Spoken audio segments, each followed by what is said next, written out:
जनतेने दिलेल्या कौलाचा अपमान करणं बंद करा। निवडणूक आयोगाने 4 वेळा ओपन चॅलेंज दिलंय। आरोप करतात मात्र निवडणूक आयोगाला सामोरं जायला तयार नाहीत अशी टीका मुख्यमंत्री फडणवीसांनी केली आहे। ईव्हीएम हॅक होऊ शकत नाही असंही ते म्हणाले। राहुल गांधी जिंकतात तेव्हा आरोप करत नाहीत, जेव्हा ते हरतात तेव्हा आरोप करतात असं म्हणत उपमुख्यमंत्री एकनाथ शिंदेंनी राहुल गांधींवर टीका केली आहे। तर आरोप करण्याची त्यांना सवय झाल्याचंही शिंदे म्हणाले।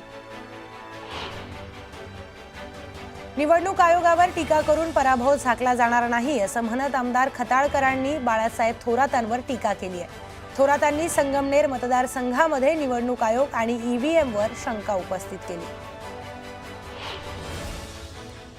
लोकसभेला आणि विधानसभेला शरद पवारांप्रमाणे आम्हालाही काही लोक भेटली होती।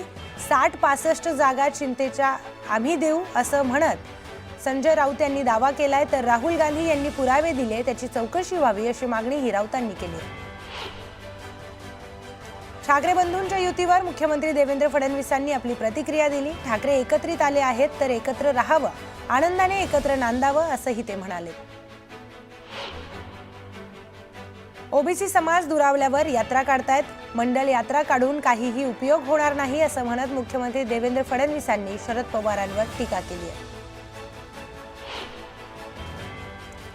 ठाणे मॅरेथॉनमध्ये उपमुख्यमंत्री एकनाथ शिंदे यांच्या उपस्थितीमध्ये पार पडली आणि यावेळी उपमुख्यमंत्री एकनाथ शिंदे यांनी देखील ठाणे महानगरपालिका वर्षा मॅरेथॉनमध्ये धावून धावपटूंचा उत्साह वाढवला।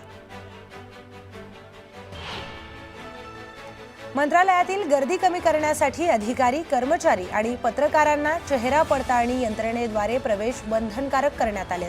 मात्र गर्दी काही कमी झाली नाही आणि आता हे प्रवेश पत्रही देणं बंद करण्यात आलंय। 15 ऑगस्टपासून डीजी प्रवेश ॲपवर नोंद करणाऱ्यांनाच मंत्रालयामध्ये प्रवेश करता येणार आहे। गणेशोत्सवात मूर्ती विसर्जनाच्या व्यवस्थेचा दर्जा वाढवण्यासाठी पिंपरी चिंचवड महापालिकेने कृत्रिम हौदांची संख्या 16 वरून 32 वर नेण्याचा निर्णय घेतला आहे। शाडू मातीच्या मूर्तींसाठी 16 नवीन कृत्रिम हौद उभारले जाणार आहेत, तर पीओपी मूर्तींसाठी स्वतंत्र हौदांची व्यवस्था केली जाणार आहे। मुंबई पोलीस दलात कार्यरत 100 पोलीस निरीक्षकांना रक्षाबंधनाचं गिफ्ट देत वरिष्ठ पोलीस निरीक्षकपदी बढती देण्यात आली आहे। सोबतच मुंबई पोलीस दलामध्ये पोलीस ठाणे आणि सहाय्यक आयुक्त विभाग स्तरावर मोठे फेरबदल करण्यात आले आहेत। सहाय्यक पोलीस आयुक्तांसह वरिष्ठ पोलीस निरीक्षकांच्या बदल्या आणि नवीन नियुक्त्या केल्या जाणार आहेत। मुंबई विमानतळावरील संगणकीय प्रणाली हँग झाल्याचा मोठा फटका उड्डाण करणाऱ्या विमानांना बसलाय। परिणामी अनेक विमानांना उड्डाण करण्यासाठी विलंब झाला। सुमारे पाऊण तासाने तांत्रिक समस्या दूर करण्यात यश आलंय, मात्र सेवा सुरळीत होण्यास 3 तासांपेक्षा जास्त कालावधी लागला। पुणे महानगर परिवहन महामंडळाच्या मालकीच्या बस बंद पडल्यास देखभाल दुरुस्ती अभियंता आणि चालक यांची अर्ध्या दिवसाची वेतन कपात केली जाणार आहे। संचालक पंकज देवरे यांनी याबाबतचा आदेश दिला आहे। हा निर्णय पीएमपीच्या मालकीच्याच बससाठी घेण्यात आला असून ठेकेदारांच्या बसबाबत उल्लेख नसल्यानं कामगार संघटनेने विरोध केला आहे। भंडाऱ्याच्या खैरलांजी गावामध्ये वीज कोसळल्याने शेतात काम करणाऱ्या महिलेची दृष्टी गेली। सध्या त्यांच्यावर तुमसर येथील उपजिल्हा रुग्णालयामध्ये उपचार सुरू आहेत। नगर परिषदेच्या मागणीसाठी देहू रोड बंदला नागरिकांनी संमिश्र प्रतिसाद दिलाय। 60% व्यापाऱ्यांनी दुकानं बंद करून पाठिंबा दर्शवला, तर देहू रोडमध्ये पोलिसांचा मोठा फौजफाटा तैनात करण्यात आलाय। पुण्यात सासरच्या छळाला कंटाळून विवाहित तरुणीने आत्महत्या केली। स्नेहा विशाल झगडे असं आत्महत्या केलेल्या विवाहित महिलेचं नाव आहे व विवाहितेने गळफास घेत आत्महत्या केली आहे। या प्रकरणी गुन्हा दाखल करण्यात आलाय। जॉर्जियातील बाटुमी येथे झालेल्या आंतरराष्ट्रीय खुल्या वुशू स्पर्धेत रयत शिक्षण संस्थेच्या डॉक्टर पतंगराव कदम महाविद्यालयातील विद्यार्थिनी श्रावणी सचिन घोरपडे हिने सुवर्ण पदक पटकावले। याच महाविद्यालयाची विद्यार्थिनी मयुरी शरद वाईंगडे हिने देखील रौप्य पदकाची कमाई करत महाराष्ट्राच्या शिरपेचात आणखी एक मानाचा तुना रोवला। चिपळूणच्या बाजारपेठेत फळभाज्यांची मोठ्या प्रमाणामध्ये आवक झाली आहे, याचा नागरिकांना मोठा फायदा मिळतोय। दरम्यान भाजी खरेदीसाठी नागरिकांनी मोठी गर्दी केली आहे। नागपूर पुणे वंदे भारतचं लोकार्पण करण्यात आलं। वंदे भारत एक्सप्रेसला पंतप्रधान मोदींनी हिरवा झेंडा दाखवलाय। नागपूरच्या अजनीत स्थानकावरून वंदे भारत पुण्याला रवाना झाली। यावेळी मंत्री नितीन गडकरी, मुख्यमंत्री देवेंद्र फडणवीस यांची उपस्थिती पाहायला मिळाली। बारामतीमध्ये अजित पवारांच्या जनता दरबाराचं आयोजन करण्यात आलं होतं। अजित पवारांनी सहयोग सोसायटीतील निवासस्थानी जनता दरबार घेतलाय। नागरिकांनी समस्या अजित पवारांकडे मांडल्या। यावेळी मोठ्या संख्येने नागरिकांनी उपस्थिती लावली होती। उपमुख्यमंत्री अजित पवार पाहणी दौरा आटोपून पवार सहयोग निवासस्थानी आल्यानंतर कार्यकर्त्यांनी आपल्या वाहनाचं पूजन करण्याचा आग्रह धरला। पवार यांनी फॉर्च्युनर कारचं पूजन केलं, तर पूजन केल्यानंतर नियमांचं पालन करून आपण वाहन चालवावं असा सल्ला पवारांनी कार्यकर्त्यांना दिला। सतीश भोसले उर्फ खोक्याला वन्यजीव अधिनियमनुसार दाखल केलेल्या एका गुन्ह्यात जामीन मिळालाय। शिरूर कासारच्या दिवाणी व फौजदारी न्यायालयाने हा जामीन दिलाय। खोक्या भोसले सध्या बीडच्या मध्यवर्ती कारागृहामध्ये आहेत, तर त्यांच्यावर एकूण 3 गुन्हे दाखल आहेत।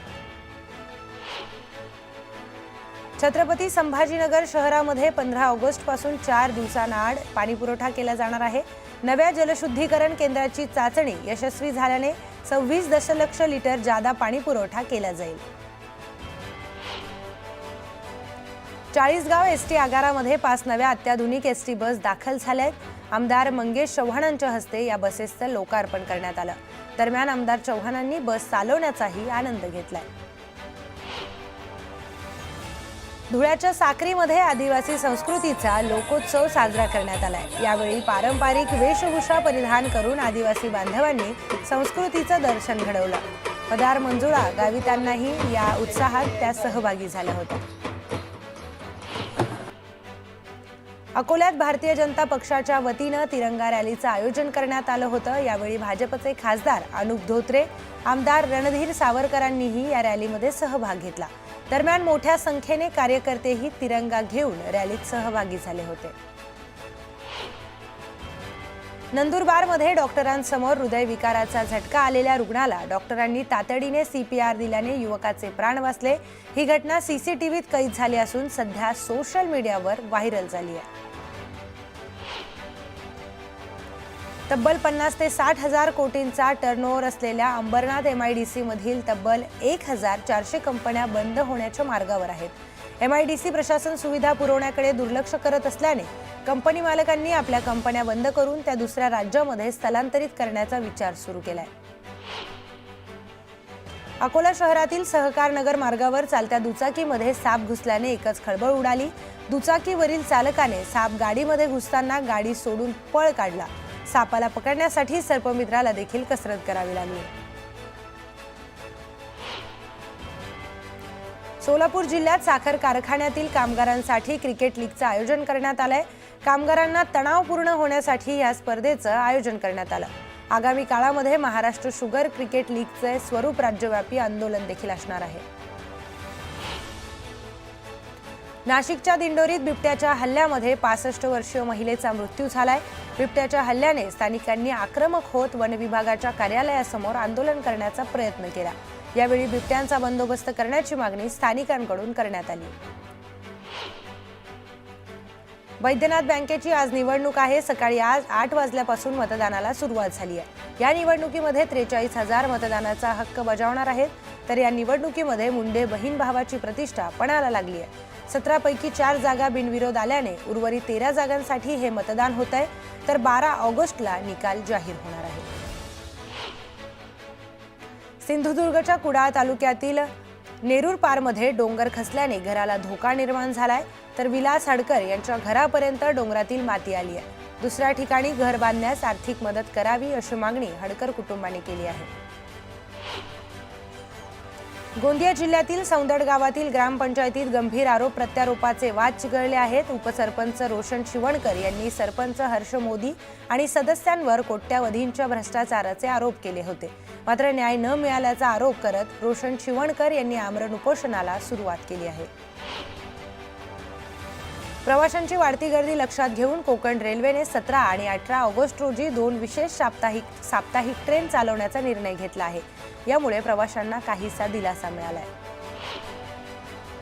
LPG गॅस टँकर अपघातांच्या घटना वाढल्याने रत्नागिरी जिल्हा पोलीस प्रशासन ॲक्शन मोडवर आलंय। गॅस टँकर वाहतूक करताना काटेकोर नियमांचं पालन करावं लागणार आहे, तर टँकरचा स्पीड ताशी 20 किलोमीटरच ठेवावा लागणार आहे आणि चालकांची मेडिकल टेस्ट देखील होणार आहे।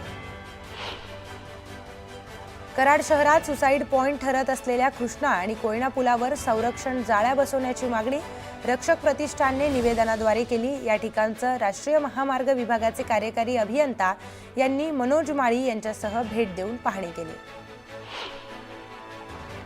कुडाळच्या नेरूर पारमध्ये डोंगर खचल्याची घटना समोर आली आहे, त्यामुळे घरांना धोका निर्माण झाल्यानं परिसरातील नागरिकांमध्ये भीतीचं वातावरण आहे। दरम्यान कुटुंबियांना सुरक्षित स्थळी हलवण्यात आलंय, तर दरम्यान संरक्षण भिंत देखील उभारण्याची मागणी करण्यात आली आहे।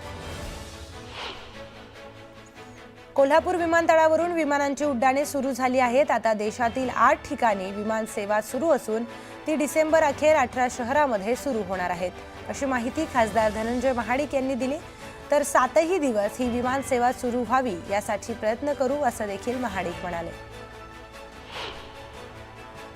देशांतर्गत आणि परदेशातून हळद, हळदपूड आणि प्रक्रियायुक्त उत्पादनांची मागणी वाढली आहे। परिणामी देशातील एकूण लागवड यंदा 25% वाढून 3.60 लाख हेक्टरवर पोहोचण्याचा अंदाज आहे। सांगली, साताऱ्यात लागवड कमी होऊन विदर्भ आणि मराठवाड्यामध्ये वाढत आहे, तर विदर्भ, मराठवाडा हळदीचे नवे आगार म्हणून समोर येत आहेत। सोलापुरात मार्कंडेय रथोत्सव उत्साहात संपन्न झाला। यावेळी पालकमंत्री जयकुमार गोरे उपस्थित होते। सर्व धर्म समभाव टिकवण्याचं काम सोलापूरकर करत असल्याची प्रशंसा देखील त्यांनी केली।